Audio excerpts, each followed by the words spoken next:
다양한 것에 대한 부분들을 우리가 이야기하려면 이런 생각을 하죠. 예수님이 탄생한 것이 나랑 무슨 상관이 있어? 그렇죠?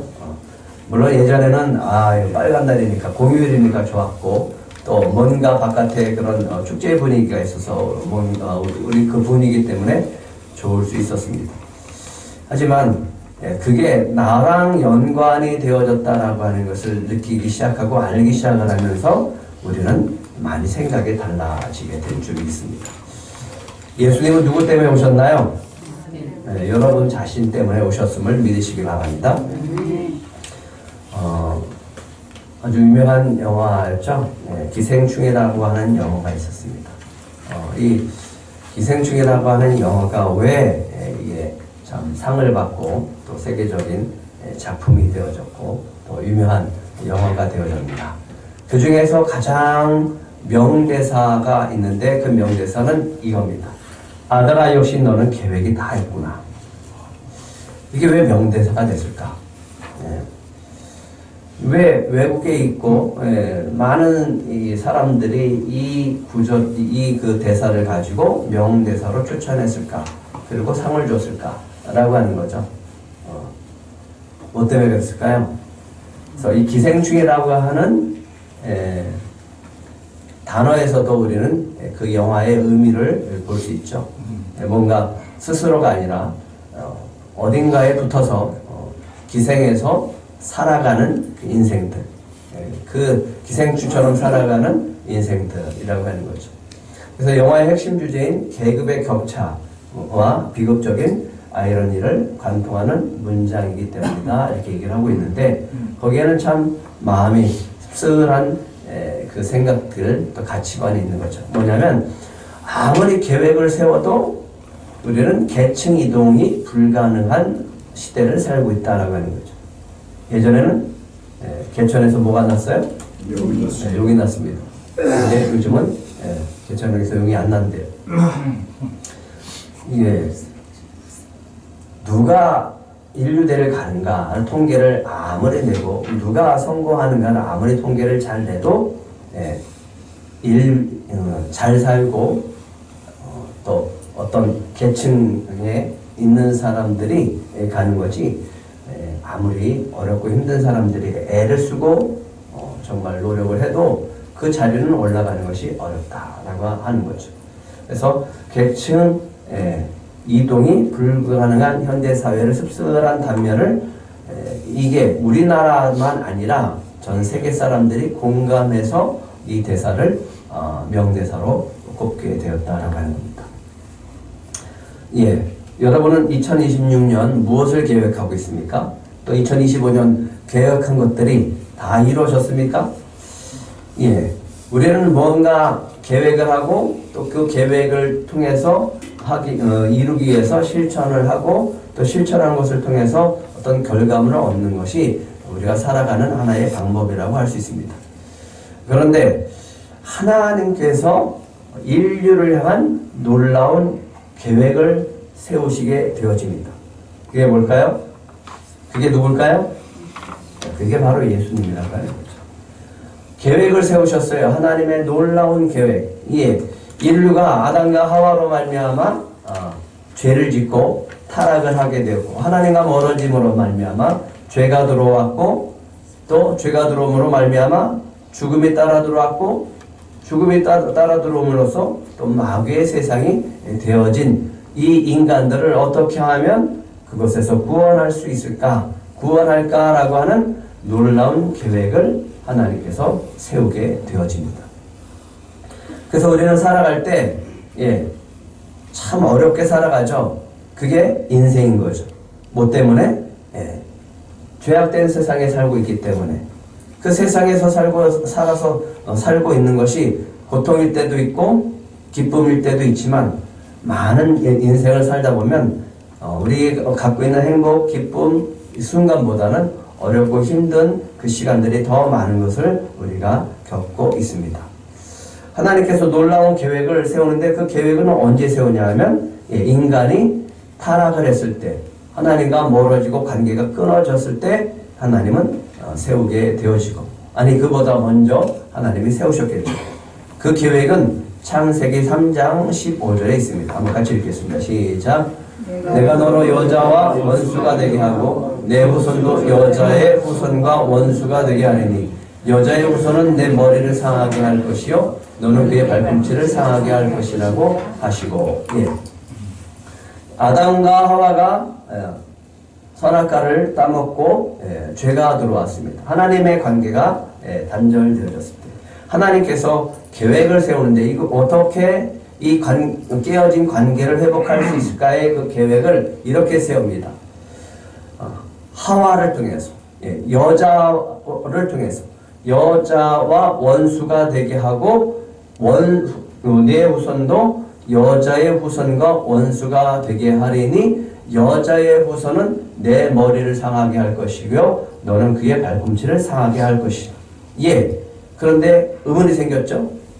왜 남자의 후손이 아니라 여자의 후손인가요? 네? 왜 남자의 후손이 아니라 여자의 후손이죠? 후손은 남자의 씨가 되잖아요. 예, 아담이 범죄함으로 제가 세상에 들어왔기 때문에 아담의 후손들은 결국은 다 죄 가운데 살아가기 때문에 그렇다라고 하는 거죠. 그러면 여자의 후손은 죄 가운데 태어나지 않는 걸까요? 예, 그게 하나님의 계획인 거예요. 그게 바로 탄생의 비밀이고 신비라고 하는 거죠. 예, 그래서 마리아를 통해서 낳게 되어지고 또 그렇게 탄생한 예수님은 십자가의 죽음으로써 우리 인간의 죄에서 구원하시는 은혜가 있다라고 하는 거죠. 여러분은 예수님을 믿으십니까? 여러분의 죄를 다 사해 주신 줄 믿으십니까? 그러면 그 죄로부터 여러분은 구원을 받은 것이고 죽음으로부터 사망으로부터 구원을 받았고 마귀로부터 자유를 얻은 줄 믿으시기 바랍니다. 그런데 한 가지 의문이 생겨요. 그러면 하나님이 예수님을 보낼 때 이렇게 다 성장하신 분을 짠하고 나타나게 하시면 되잖아요. 천사처럼 오면 되잖아요. 그죠? 그래서 십자가에 돌아가시고 죽으시면 되죠. 우리의 죄를 다 사해 주시면 되잖아요. 왜 굳이 아기로 탄생케 하셔서 그렇게 30년 동안이나 아주 고생하시다가 마지막에는 십자가에 그렇게 비참하게 죽임을 당하셔야 되는가라고 하는 의문이 생깁니다. 왜 그랬을까요? 우리에게 성탄절 25일 날 쉬게 하려고. 그러셨나요? 물론 감사하죠. 그냥 빨간 날이라서 오늘 이렇게 예배까지 드릴 수 있으면 얼마나 감사합니까? 그죠? 그럼 왜 예수님이 아기로 탄생을 하게 되셨냐라고 하는 거죠. 왜 여자의 후손으로 오고 그 후손이 곧 아기로 탄생해야 되는가라고 하는 거죠. 그 비밀은 히브리서 4장 15절에 있습니다. 같이 한번 읽겠습니다. 시작. 우리에게 있는 대제사장은 우리의 연약함을 동정하지 못하실 리가 아니요 모든 일에 우리와 똑같이 시험을 받으신 이로되 죄는 없으십니다. 예, 모든 일에 아기로 태어나서 엄마의 젖을 먹고 자라고 장성해서 밥을 먹고 아버지를 따라서 목수의 일을 하면서 그렇게 살아가면서 그런 가난한 가정에서 태어나서 그렇게 30년 동안 고생하면서 살아가는 그 인생 속에 때로는 힘들고 때로는 지치고 또 누군가의 위협을 받기도 하고 하면서 인생을 우리와 똑같이 산다는 거예요. 그게 우리에게 주시는 은혜라고 하는 거예요. 아니 십자가에 못 박혀 돌아가시는데 예수님이니까 그 고통도 안 느끼시고 죽었겠지 라고 하지만 그거는 잘못됐다고. 인간이 겪는 모든 고통을 예수님은 몸소 다 겪으셨다라고 하는 거예요. 피곤하시기도 하고 졸리기도 하고 배고프기도 하고 화도 나고 즐겁기도 하고 그러면서 이 모든 인생에 있는 여러 가지 삶의 문제들을 똑같이 경험하고 똑같이 시험 받으시고 살다가 죽으셨는데 뭐는 없다? 죄는 없다. 그런 인생을 살고 그렇게 하기 위해서 아기로 태어났다라고 하는 거예요. 그래서 우리는 그 여자의 후손으로 오신 예수님을 바라보면서 뭘 할 수 있냐면 똑같이 태어나고 똑같이 자라고 죽으셨다라고 하는 이 과정 속에서 은혜를 받게 된다는 거예요. 예. 아들을 잃은 한 분이 계셨어요. 이 아들을 잃은 것 때문에 너무너무 고통스러워서 교회도 안 나가고 사람들도 안 만나고 그냥 집에서 처박혀서 살았습니다. 아무도 안 만나요. 어떤 위로도 받을 수가 없었습니다. 그런데 유일하게 위로를 받고 그 집에서 나오게 한 사람이 있습니다. 누군지 아십니까? 예수님이 아니라 아들 둘을 잃은 사람이었어요. 아들 하나 잃었는데 아들 둘 잃으신 분이 찾아와서 위로를 해주는 거예요.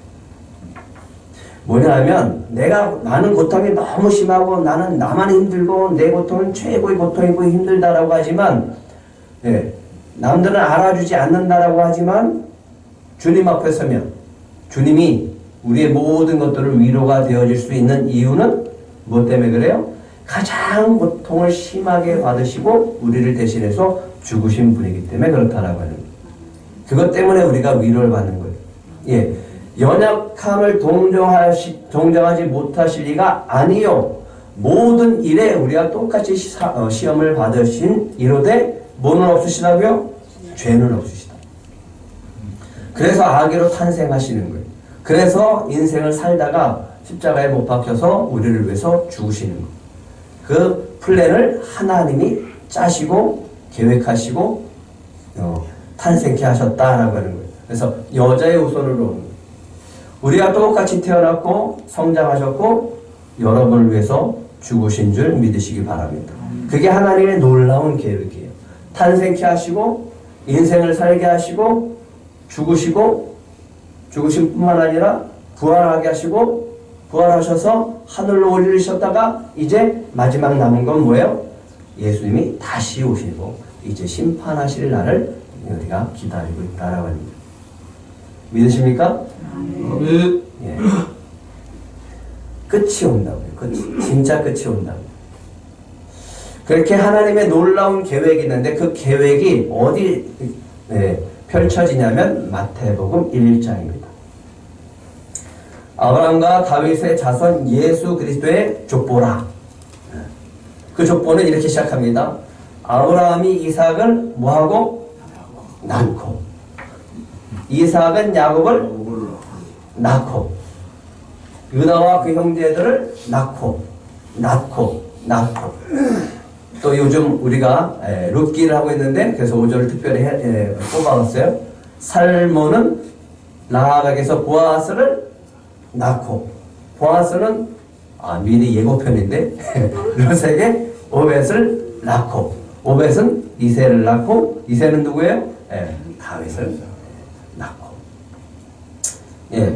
그래서 쭉 나오다가 마지막에는 이렇게 성경 구절을 하게 되어집니다. 16절을 같이 읽겠습니다. 시작. 야곱은 마리아의 남편 요셉을 낳았으니 마리아에게서 그리스도라 칭하는 예수가 나시니라. 여기서 끊어졌죠? 어디서 끊어졌어요? 남자의 씨가 쭉 내려오다가 어디서 끊어졌어요? 마리아에서 끊어졌어요. 여기서 야곱은 마리아의 남편 요셉을 통해서 예수를 낳았더라라고 해야 되는데 그렇게 나오지 않는다. 누구에게서 그리스도가 났다? 마리아에게서 났습니다. 왜 그랬어요? 하나님의 플랜 아까 얘기했잖아요. 여자의 후손을 통해서 낳게 된다라고 했잖아요. 여자의 후손으로 온다 그랬잖아요. 그렇다면 하나님의 입장에서 누가 하나님의 놀라운 이 계획을 이룰 것인가? 누가 예수를 낳을 것인가라면 하나님의 놀라운 계획이 우리 교회를 향해 있습니다. 믿으십니까? 그럴 때 주님은 물어요. 누가 이것을 이룰 것인가? 누가 이룰 것인가? 예. 아무도 내가 이루겠다고 얘기를 하시는 분이 없네요. 누가 이룰 것인가? 예. 그래도 대답이 없네. 예. 누가 이룰 것인가? 우리가 이루겠습니다. 라고 한번 하셔야죠. 누가 이룰 겁니까? 예. 누가복음 1장 26절에 보면 예, 여섯째 달에 라고 있습니다. 근데 여섯째 달이라고 하는 것은 뭐냐면 세례 요한을 임신한 상태라고 하는 거죠. 누가? 예. 엘리사벳이 여섯째 달에. 그러니까 이미 세례 요한은 임신 6개월이고 상태고 그때 천사 가브리엘이 하나님의 보내심을 받아서 어디로 가냐면 갈릴리 나사렛이라는 동네 갑니다. 그래서 니고데모가 얘기했듯이 무슨 나사렛에서 선한 것이 나겠느냐라고 했을 때 이 나사렛은 촌동네예요. 촌동네. 아주 시골 촌동네. 그런 촌동네에 촌사람 여인이 있었는데 그 여인이 바로 마리아라고. 다윗의 자손 요셉이라 하는 사람과 약혼한 처녀에게 이르니 마리아가 뭘 했다고요? 약혼했다고요. 그 처녀의 이름은 마리아라. 천사가 이 가브리엘 천사가 마리아를 찾아갑니다. 갑자기 뜬금없이 이런 말이에요. 은혜를 받은 자여 평안할지어다. 주께서 너와 함께 하시도다. 처녀가 마리아가 이 말을 듣고서 깜짝 놀라죠. 도대체 이게 무슨 말인가? 무슨 은혜가 나한테 있고 또 주님이 나와 어떻게 함께 한다라고 하는 걸까? 그리고 이분은 도대체 누굴까? 이 천사는 도대체 왜 나한테 왔을까? 라고 하는 거죠. 천사가 이렇게 얘기를 합니다. 같이 한번 읽겠습니다. 누가복음 1장 30절 31절 시작. 천사가 이르되 마리아여 무서워하지 말라. 내가 하나님께 은혜를 입었느니라. 보라 내가 잉태하여 아들을 낳으리니 그 이름을 예수라 하라. 예, 마리아여 무서워하지 말라. 내가 하나님의 은혜를 입었느니라. 보라 네가 잉태하여 아들을 낳을 것이다.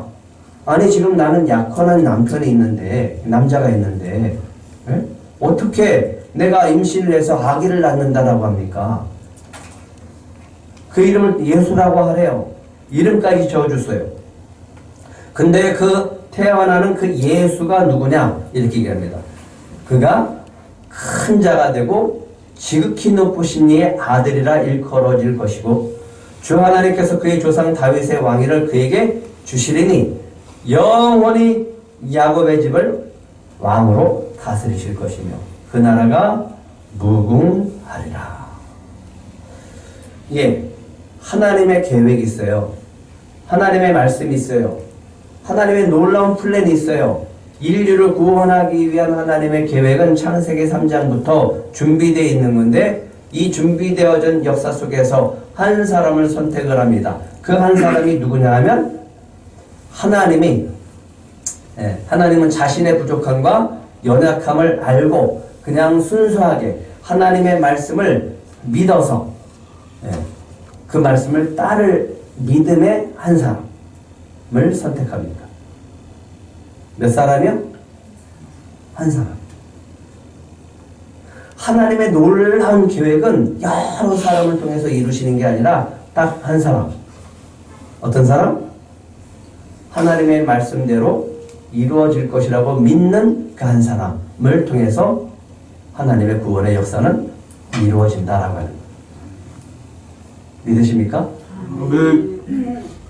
그러니까 우리를 향해서 하나님의 그 계획이 있다라고 하는 것은 얼마나 그것이 영광스러운 것이고 얼마나 감사한 일인지 모른다라고 하는 거예요. 들꽃교회를 향한 하나님의 놀라운 계획이 여러분의 있음을 믿으시기 바랍니다. 그래서 우리는 주일마다 외칩니다. 하나님은 나에게 놀라운 계획이 있습니다. 그렇죠? 네. 창세기 12장 4절에 보면 아브라함은 그 하나님의 놀라운 계획을 믿었어요. 그래서 가나안 땅으로 이주해 옵니다. 뭘 따라갔다? 여호와의 말씀을 따라갔고 그게 믿음의 한 사람. 그래서 하나님은 아브라함이라고 하는 믿음의 사람을 통해서 그 믿음을 가지고 놀랍게 역사를 이루어 가시는 것을 볼 수 있습니다. 그런데 다 그렇게 믿음에 있는 사람만 있는 게 아니에요. 모세는 가라! 애굽으로 가라! 라고 했을 때 거절하고 또 거절하고 또 거절하면서 이렇게 얘기합니다. 한번 따라해 보실래요? 오 주여 보낼 만한 자를 보내소서. 어떻게 하겠다는 거예요? 안 가겠다는 거죠. 못 가겠다는 거예요. 하나님이 가라고 했는데 못 가겠다라고 하는 거예요. 다 아멘 네 가겠습니다 라고 하는 사람이 있는 거 아니라고요. 그렇게 부족한 사람이라고 할지라도 하나님은 하나님의 계획을 이뤄 가실 줄 믿습니다. 근데 다만 이런 과정이 있어요. 말을 안 들으면 무슨 과정이 필요해요? 징계하는 과정이 아니라 따라 하시기 바랍니다. 설득하는 과정. 설득하는 과정. 네. 그게 징계라고 보시면 안 되고 하나님이 우리를 설득하는 과정인데 조금 피곤할 뿐이에요. 조금 힘들 뿐이에요. 네. 믿으십니까? 네. 별로 이렇게 반갑지는 않죠? 예. 가야 되는데 믿음이 없어요. 믿음이 없으면 택하셨다라고 하면 믿음을 조선해도 보내십니다. 그러니까 뭐가 중요해요? 택함 받은 게 중요한 거예요. 여러분은 하나님께서 택하심을 믿으시기 바랍니다. 아멘. 예, 사사기 6장 17절에는 기도원이 나와요. 먹을 걸 몰래 빼앗길까봐 포도즙 틀에서 밀을 까부르고 있는데 여호와의 사자가 나타나서 그랬죠. 큰 용사요. 큰 용사는 무슨 큰 용사야 내가. 어? 관심이 없습니다. 하나님이 살아계시고 우리와 함께 계시다면 우리가 이 모양 이 꼴로 지금 살고 있습니까? 라고 투정하고 불평하고 불만했던 사람입니다. 그런데 하나님이 선택했을 때 그는 얘기합니다. 그러면 표징을 보여주세요 라고 했어요. 그래서 표징을 보여달라고 기도하는 것이 꼭 믿음이 없다라고만 할 수는 없습니다. 그리고 하나님이 책망할 일도 아니에요. 왜? 아직 믿음이 없기 때문에. 믿음이 없으면 믿음까지 주실 줄 믿습니다. 아멘. 만일 내가 주께 은혜를 얻었사오면 나와 말씀하신 이가 주 되시는 표징을 내게 보이소서. 예, 보여줬을까요? 안 보여줬을까요? 예, 보여주십니다. 그렇기 때문에 여러분에게 하나님이 나를 택하셨는지 또 여러분에게 하나님이 부르셨는지 또 하나님의 계획이 있는지를 확실히 없다라고 하면 표징을 구하셔도 하나님은 그 표징을 보여주실 줄 믿습니다. 왜? 그것을 보여주고 믿음을 가지고서라도 그래서 그 사람을 하나님이 쓰시고 말씀을 이루시기 위함입니다. 우리 들꽃 가족들은 다 믿음의 수준들이 높아져서 하나님께 귀하게 쓰임을 받고 하나님의 말씀을 이루는 우리 들꽃 가족들이 되시길 바랍니다. 아멘. 가장 멋있는 사람이 있죠. 이사야죠. 이사야 4장 6장 8절 한번 같이 읽겠습니다. 시작. 내가 누구를 보내며 누가 우리를 위하여 갈고 하시니 그때 내가 이르되 내가 여기 있나이다 나를 보내소서. 적극적인 사람도 있어요. 저는 다 이사야처럼 이렇게 적극적인 사람들이 되시길 축복합니다. 한번 따라해 보실래요? 내가 여기 있나이다. 내가 여기 있나이다. 나를 보내소서. 나를 보내소서. 예, 그렇게 믿음으로 선포하고 주님을 붙잡는 사람을 하나님은 놀랍게 말씀을 이루시는 역사를 보여주십니다. 아멘. 오늘 그러기 위해서 주님이 찾아오신 줄 믿으시기 바랍니다. 아멘.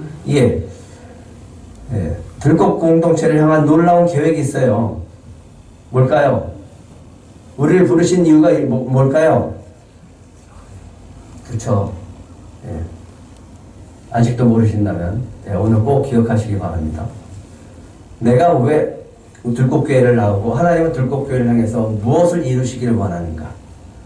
작은 영혼과 작은 교회를 섬기기 위해서 우리를 부르신 줄 믿으시기 바랍니다. 작은 영혼. 작은 영혼에게 한 것이 곧 누구한테 한 것이다? 예, 주님한테 한 것이다. 어렵고 힘든 자에게 가서 그렇게 뭔가를 그의 필요를 채워주고 그에게 주님의 사랑을 전해줬을 때 주님은 기뻐하고 그것은 하늘의 상급이 되어진다라고 했습니다. 근데 성경에는 없어요. 네. 했던 사람이 누구냐면 바울이 대표적이에요. 교회를 섬기는 사람, 교회를 세워가는 사람. 그런데 우리 교회는 특별히 작은 교회를 섬기는 교회입니다. 그러니까 이 하나님이 우리 교회를 향해서 세운 계획이 얼마나 놀라운지 여러분들이 믿으시고 부르신 것을 따라서 갈 때 이사야처럼 나를 보내소서라고 외칠 때 하나님은 놀라운 계획을 우리를 통해서 이루어 가실 줄 믿습니다.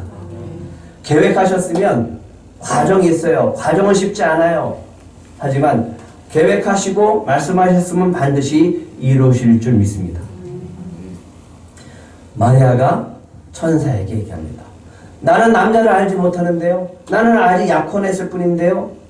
나는 아직 결혼하지 않았고 남자와 잠자리를 하지 않았는데 어떻게 임신을 한다는 말입니까? 라고 얘기하는 거죠. 그런데 천사가 얘기합니다. 그게 아니다. 남자의 씨로 임신하는 게 아니라 성령의 씨로 임신하는 거다. 라고 하는 거예요. 도대체 하나님의 계획이, 이 놀라운 계획이 감당할 수 없는 말씀을 하는 거죠. 가브리엘 천사가 얘기합니다. 성령이 내게 임하시고 지극히 높으신 이의 능력이 너를 덮으시리니 이러므로 나실 바 거룩한 이는 하나님의 아들이라 일컬어지리라. 누가 하시는 거예요?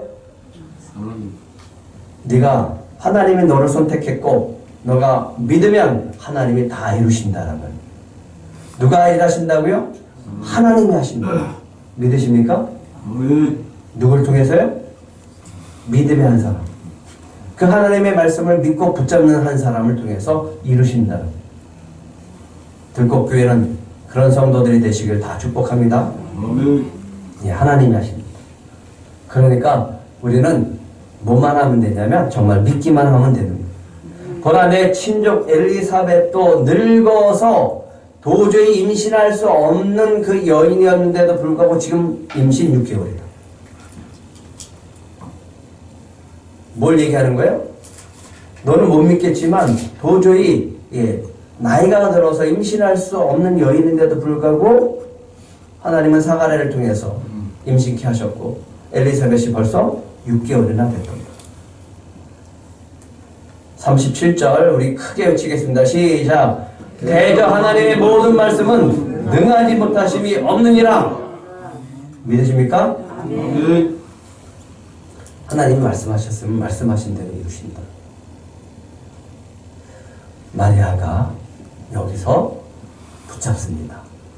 이 하나님의 놀라운 계획, 누가 아기 예수를 탄생할 것인가, 누가 하나님의 놀라운 인류 구원의 계획에 동참케 하고 누가 성령의 씨를 받아서 예수를 탄생케 하는 여인이 될 것인가 라고 하는 이 마리아가 이렇게 고백을 합니다.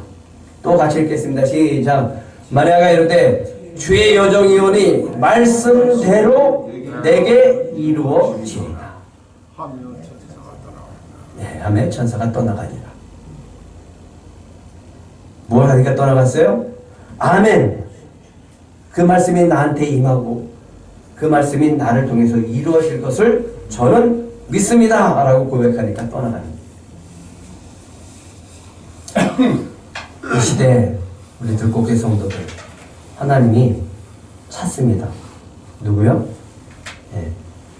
하나님의 말씀을 믿을 수 있는 한 사람, 정말 하나님 말씀을 믿을 수 있는 한 사람, 하나님이 말씀하셨으면 그대로 될 것이라고 믿는 사람, 그 말씀이 저 사람이 아니고 바로 나를 통해서 이루실 거라고 하는 믿음의 사람을 찾고 계신다고요. 그 믿음을 통해서 하나님은 말씀을 이루실 줄 믿습니다. 없어요. 찾아봐도. 없어요. 많은 사람들을 만나봐도 그렇게 작은 영혼을 위해서, 작은 교회를 위해서 그렇게 섬길 수 있는 사람들이 그렇게 많지는 않아요. 특별히 우리 들꽃교회를 선택하심에 감사하시기 바랍니다. 엘리사벳이 마리아를 맞아들입니다. 마리아가 엘리사벳을 쫓아가요. 그 말을 듣고 벌써 임신 6개월이라는 소식을 듣고 올라가죠. 근데 이 증거를 벌써 보여주기 시작합니다. 믿음을, 하나님의 말씀이 나를 통해서 이루어질 것이다 라고 믿음을 가진 이 마리아를 통해서 하나님은 역사하시기 시작하는데 벌써 역사하셨어요. 역사하고 계세요.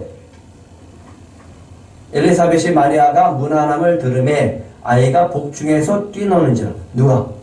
세례 요한이 임신했는데 벌써 이 아이가 마리아를 보고 마리아의 태중에 있는 아기를 보고 뛰노는 거야. 이런 역사가 있다라고 하는 거예요. 도대체 이해가 가지 않죠. 누구한테요? 믿는 사람에게 나타나는 증거예요. 여러분은 믿지 못할 일들을 믿었을 때 나타나는 놀라운 일들이 여러분을 통해서 나타나기 시작할 겁니다. 엘리사벳이 성령의 충만함을 받았습니다. 큰 소리로 부릅니다. 여자 중에 내가 복이 있으며. 누가 복 있다고요? 누가 복 있다고요? 복을 받고 싶지도 않고 관심도 없고 그런 거예요. 여자 중에 내가 복이 있으며 최고의 복이죠. 누가요? 내 태중의 아이도 복이 있도다. 벌써 임신했죠? 보여주는 거죠. 아까 하나님의 말씀을 붙잡았잖아요. 마리아가 그 말씀을 붙잡았을 때 성령께서 성령의 시로 말미암아 잉태케 하셨고, 벌써 임신한 상태에서 엘리사벳을 찾아갔을 때 하나님께서 마리아가 어떤 상태인지, 어떤 복을 받았는지, 태중에 어떤 은혜가 있는지를 보여주는 거예요. 그러면서 이렇게 고백합니다. 내 주의 어머니가 내게 나오니 이 어찌된 일인가라고 고백합니다. 참 놀랍지 않아요? 그래서 여러분들이 하나님의 말씀을 믿으면요, 보여져요. 여러분들 삶 가운데 나타나기 시작합니다. 2026년은 이 은혜가 있기를 축복합니다. 보라, 내 문안하는 소리가 내 귀에 들릴 때에 아이가 내 복중에서 기쁨으로 뛰놀았다. 마리아가 왔을 때 마리아 안에 있는 잉태된 아기, 몇 주 됐는지 잘 모르겠지만 이 태중에서 그거 알아보고 벌써 기뻐하는 놀라운 일이 벌어집니다. 이런 신비한 일들이 여러분의 삶 속에서 항상 있기를 축복합니다. 주께서 하신 말씀이 반드시 이루어지리라고 믿은 그 여자에게 복이 있도다. 누가 복이 있다고요? 45절 크게 읽습니다. 시작.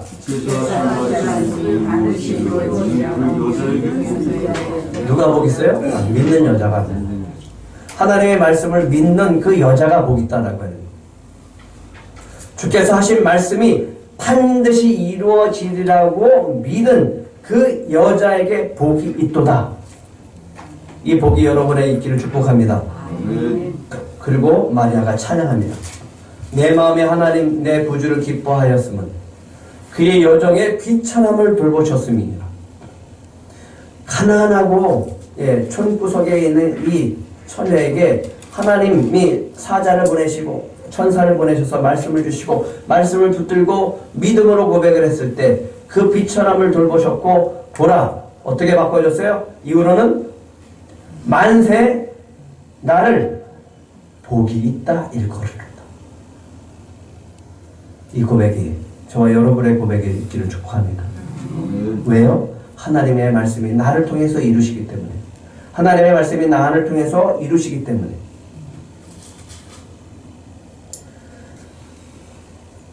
이 복이 여러분의 복이 되고 이 믿음이 여러분들의 복이 되길 축복합니다. 이 성탄절 이 은혜가 여러분에게 있기를 축복합니다. 그런데 마리아 한 사람으로 그치는 게 아니에요. 또 누가 있어야 돼요? 아버지가 있어야 되잖아요. 육신의 아버지가 있어야 되잖아요. 요셉의 또 믿음이 필요해요. 하나님의 말씀을 이루는 믿음의 사람이 필요한 거예요. 믿음의 가정이 필요한 거예요. 어머니는 됐어요. 근데 아버지가 문제예요. 예수 그리스도의 나심은 이러하니라. 마태복음은 이렇게 기록하고 있습니다. 그의 어머니 마리아가 요셉과 약혼하고 동거하기 전에 성령으로 잉태된 것이 나타났더니, 그러니까 요셉의 입장에서는 자기가 잠자리를 하지도 않았는데, 아직 결혼도 하지 않았는데 처녀가 임신을 했어요. 그럼 어떻게 돼요? 고발을 하면 돌에 맞아 죽어야 돼요. 율법에는. 그런데 이 점잖은 사람인 것 같아요. 가만히 끊고 조용히 묻어주고 그냥 파혼하고자 했어요. 그렇게 생각을 할 때 또 주의 사자, 아마 주의 사자가 또 가브리엘 천사가 아닌가 생각해 봅니다. 꿈에 나타났습니다. 다윗의 자손 요셉아, 내 아내 마리아 데려오기를 무서워하지 말라. 그에게 잉태된 자는 누가 한 것이다? 성령으로 된 것이다. 바람 펴서 된 거 아니고, 어떤 남자와 잠자리를 해서 약혼한 상태에서 그렇게 된 것도 아니고, 돌에 맞을 만한 그런 죄를 범한 것도 아니고, 이거는 하나님의 놀라운 계획 속에서 믿음으로 된 것이란다. 그래서 너는 이해할 수 없지만 성령의 씨로 잉태된 거란다. 아들을 낳을 것인데 이름을 예수라. 똑같이 주시죠? 예. 이는 그가 자기 백성을 그들의 어디에서 구원하신다고요? 죄에서 구원할 자이십니다.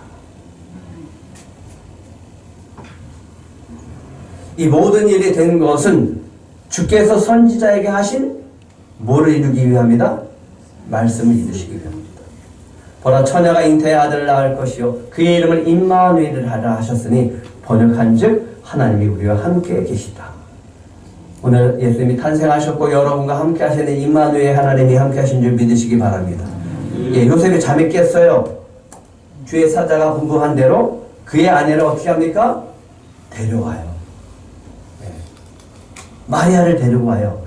성령으로 임신한 이 아내를 데리고 와요. 그리고 아들을 낳기까지 동침하지 아니하더니 나음의 이름을 뭐라고 했어요? 말씀하신 대로 예수라 하니라.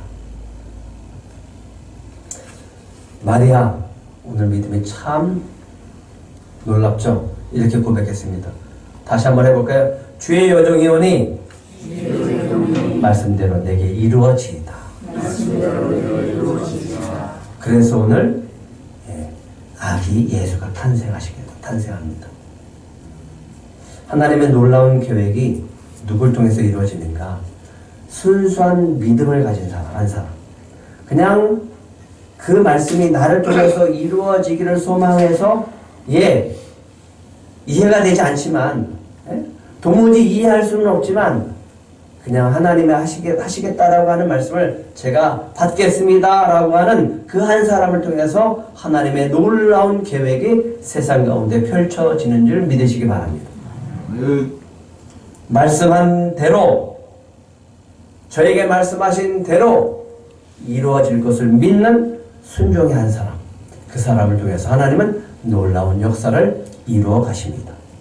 다 그렇게 이루어 가시는 믿음의 성도들이 되기를 축복합니다. 그래서 하나님께서 이 놀라운 계획을 이루시기 위해서 불꽃 공동체를 택하시고 오늘 이 자리에 오신 줄 믿으시기 바랍니다. 예수님 한 사람, 그 예수님의 한 사람을 믿는 믿음의 한 사람 통해서 자유케 되어지잖아요. 죄에서 자유케 되어지고 죽음에서 자유케 되어지고 사망에서 구원받고 마귀로부터 자유케 되어지는 그런 신년의 역사가, 신년의 복음의 역사가 저와 여러분의 삶 가운데 나타나길 축복합니다. 그런 믿음의 공동체가 되기를 축복합니다. 그래서 이렇게 오늘 고백하는 성탄절이 됐으면 좋겠습니다. 다시 한번 읽겠습니다. 주의 종이오니 말씀대로 내게 이루어지리다. 다시 주의 종이오니 말씀대로 내게 이루어지리다. 이 은혜가 오늘 저와 여러분 안에 있기를 축복합니다. 기도하겠습니다.